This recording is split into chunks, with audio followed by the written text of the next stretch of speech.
그러면 이제 바벨론 포로 생활을 바로 마치고 고국으로 들어온 이제 포로 귀환이 이제 일어난 시대 속에서 하나님 주신 말씀이죠.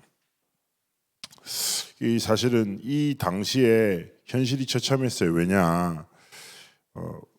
하나님의 언약 성취로 예루살렘에 돌아왔는데 그 현실이 성벽은 다 허물어져 있고, 그리고 또 주변 민족들이 계속 끝없이 핍박하다 보니까 척박하고 경제적으로 궁핍하고 이게 계속 지속되다 보니까 백성들이 낙심하는 거죠.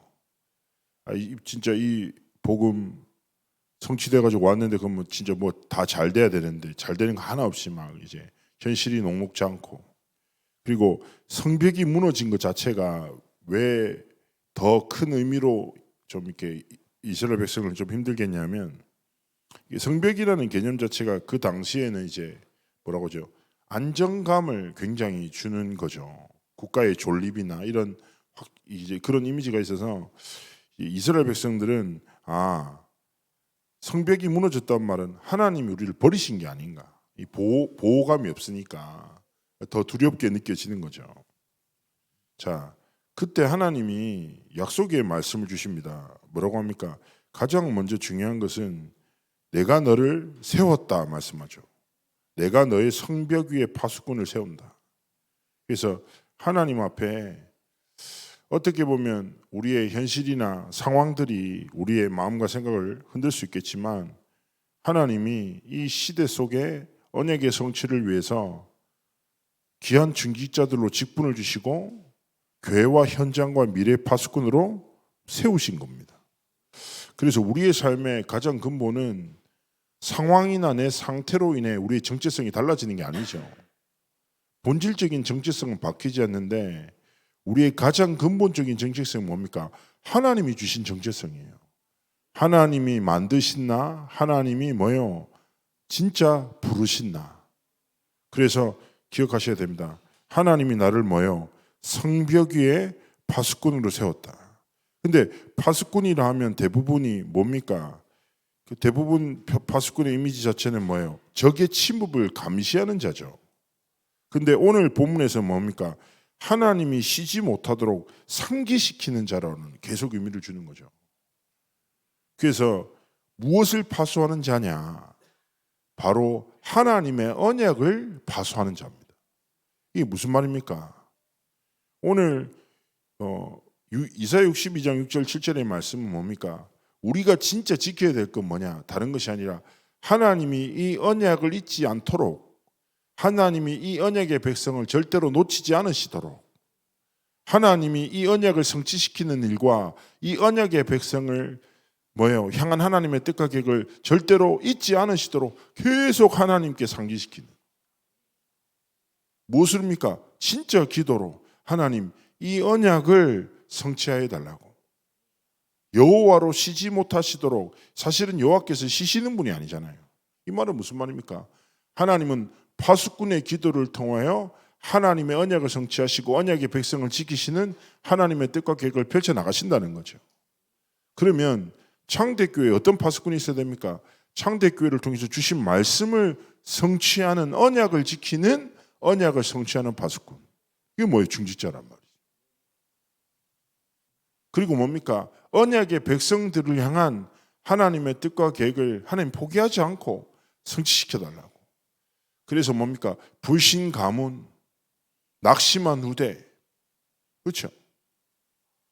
진짜 향한 여호와 하나님의 뜻과 계획을 멈추시지 않도록, 열어 쉬지 못하도록 계속 기도의 망대를 세우기를 원하시는 겁니다.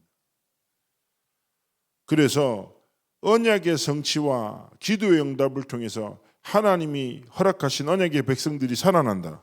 어떤 응답을 주시겠습니까? 그래서 하나님이 주신 정체성을 가지고 종일 종야 잠잠하지 않도록, 여호와로 쉬지 못하시도록 정말 기도의 망대를 세우라는 거죠. 그래서 하나님 앞에서 무엇입니까? 그렇습니다. 하나님, 창대교회 강단을 지키는 언약의 파수꾼, 중직자. 창대교회에서 선포되는 강단으로 첫 번째 나를 살리는 망대가 돼야 돼요. 하나님의 말씀이. 내가 말씀으로 살아나야 돼. 힘을 얻어야 돼. 그래서 여호와 하나님이 언약으로 누구에게 가장 먼저 일하셔야 돼요? 나. 복음이 누구에게 제일 필요합니까? 나. 그래서 뭐예요? 하나님이 주시는 언약으로 하나님이 가장 먼저 뭐예요? 나를 살리는 언약의 망대를 세우도록 기도의 망대를 세워야 돼요. 쉽게 얘기하면 뭡니까? 하나님이 주시는 성전과 교회와 예배를 통해서 뭐예요? 우리가 주일마다 힘을 얻고 살아나고 해야 된다. 두 번째는 무엇입니까? 이 하나님의 언약의 말씀이 뭐예요? 현장을 살리는 망대라가 되도록, 하나님의 언약이 나에게 성취되도록, 하나님의 언약이 현장에 성취되도록 뭡니까? 하나님의 말씀이 나를 통하여 현장이 흐르도록 하나님 앞에 뭐예요? 기도의 망대를 세우기 원하시는 것이죠. 그래서 중요한 것은 무엇입니까? 중직자들은 뭡니까? 말씀으로 나를 살리고 말씀으로 현장을 살리고, 그 현장에는 직장 현장, 가정 현장, 그리고 교회 현장을 다 포함하고 있는 겁니다. 그 세 번째는 무엇입니까?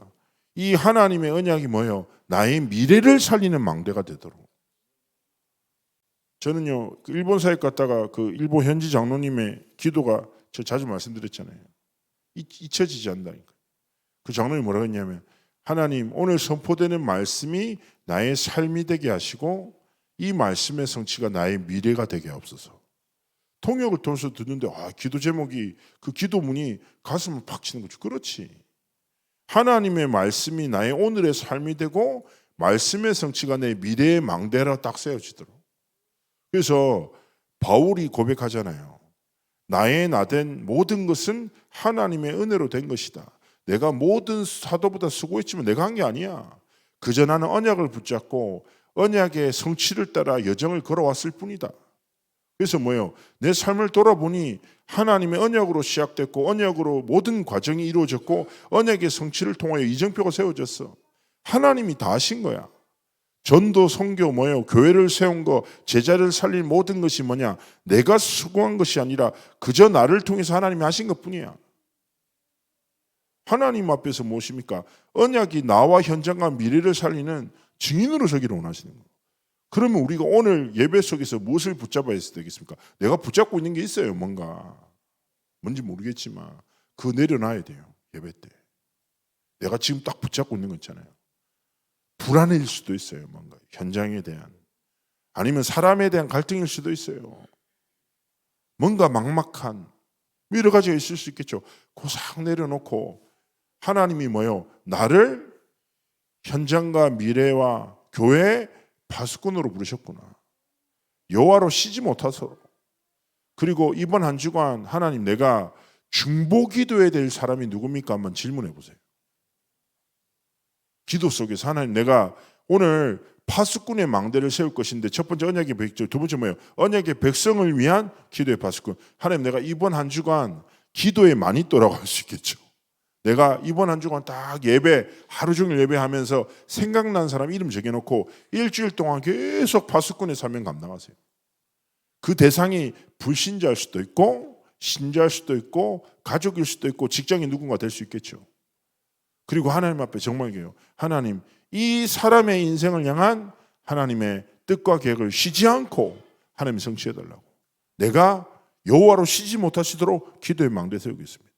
그래서 하나님 앞에 언약으로 나와 현장과 미래를 살리는 파수꾼, 그리고 현장 속에 언약의 백성을 향한 여호와 하나님의 성취와 응답이 쉬지 않도록 하나님 앞에 기도의 망대를 세우는 최고의 날 되시기를 주 이름으로 축복합니다. 그리고 하나님, 오늘 예배를 통해서 하나님 앞에 나와 현장과 미래를 살릴 생명의 말씀을 언약으로 주실 것입니다. 기대하며 하나님 앞에 기도로 예배 준비하시겠습니다.